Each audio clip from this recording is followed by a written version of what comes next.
নমস্কার বন্ধুরা, দীপার রান্নাঘরে তোমাদের সকলকে জানাই স্বাগত। গোটা গোটা চিংড়ি মাছের বড়ার রেসিপিটা তৈরি করে এতটা স্বাদ হয়েছিল বলার মতো না। আমার তো খুব ভালো লেগেছে। তোমাদের কেমন লেগেছে অবশ্যই ভিডিওটা দেখে বাড়িতে বানিয়ে খেয়ে তারপরে কিন্তু আমাকে কমেন্ট করে জানিও এটা তোমাদের কেমন লেগেছে। তো চলো তোমাদের সাথে শেয়ার করে নিই কীভাবে তৈরি করলাম। এখানে আমি নিয়েছি কিছুটা পরিমাণ চিংড়ি মাছ, আর চিংড়ি মাছগুলো কিন্তু খুবই ছোট সাইজের। খুব ভালো করে ধুয়ে পরিষ্কার করে নিয়েছি। এবারে কিছু উপকরণ দিয়ে দিচ্ছি 2 চামচ বেসন, আর 1 চামচ দিয়ে দিচ্ছি চালের গুঁড়ো।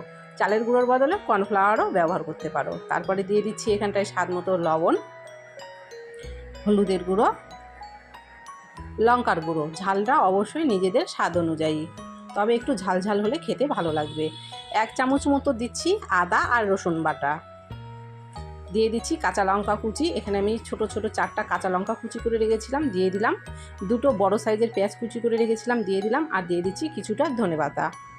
এর মধ্যে কিন্তু জল দেবো না, যদি প্রয়োজন পড়ে অবশ্যই পরে দেবো, প্রয়োজন না পড়লে দেবো না।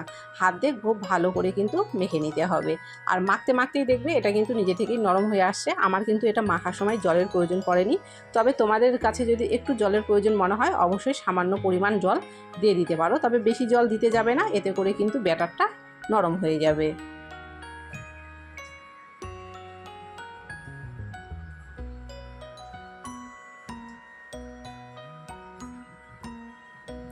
সাধারণত আমরা চিংড়ি মাছের বড়া কিন্তু বেটে খাই, এইভাবে কিন্তু গোটা গোটা করে দেখতে পারো, এইভাবে খেতেও কিন্তু দারুণ লাগে।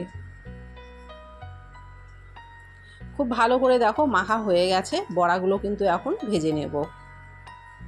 এইদিকে গ্যাসের মধ্যে আমি একটা প্যান বসিয়ে দিয়েছি, আর দিয়ে দিচ্ছি তেল। তোমাদেরকে বলে রাখি তেলের মধ্যে এগুলো কিন্তু নোংরা না। আমি এর আগে ভাজা করেছিলাম, মানে ভাজাটা আজকেই করেছিলাম, তো সেই তেলটা দিয়ে ভাজাটা করছি, তার জন্য কিন্তু এরকম মনে হচ্ছে সেগুলো নোংরা নয়। তো যাই হোক, তেলটা যখন একটু গরম হয়ে গেল তখন কিন্তু বড়াগুলো দিয়ে দিচ্ছি। আর গ্যাসের ফ্লেমটাকে রেখেছি কিন্তু আমি লোতে। আর খুবই কম তেল দিয়ে কিন্তু দেখো আমি ভাজা করছি। বড়াগুলো ভাজতে কিন্তু খুব একটা তেলের বেশি প্রয়োজন পড়বে না। এক পাশে যখন একটু লাল হয়ে গেছে তখন এইভাবে কিন্তু উল্টে পাল্টে দেবো।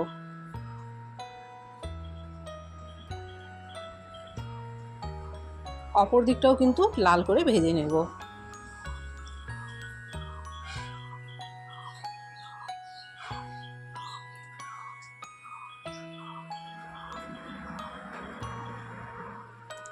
বড়াগুলো কিন্তু তোমরা দেখতে পাচ্ছ দুদিকেই খুব ভালো করে লাল হয়ে ভাজা হয়ে গেছে। এখন কিন্তু উঠিয়ে নিচ্ছি।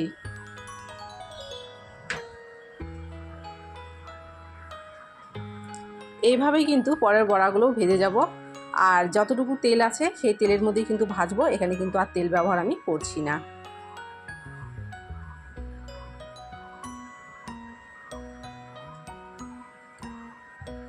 পরের বড়াগুলো কিন্তু আমি ঠিক একই রকম লাল করে ভাজা করে নামিয়ে নিয়েছি। তো গোটা গোটা চিংড়ি মাছের বড়ার রেসিপিটা তোমাদের কেমন লেগেছে কমেন্ট করো, ভালো লাগলে লাইক করো, ভিডিওটাকে শেয়ার করো।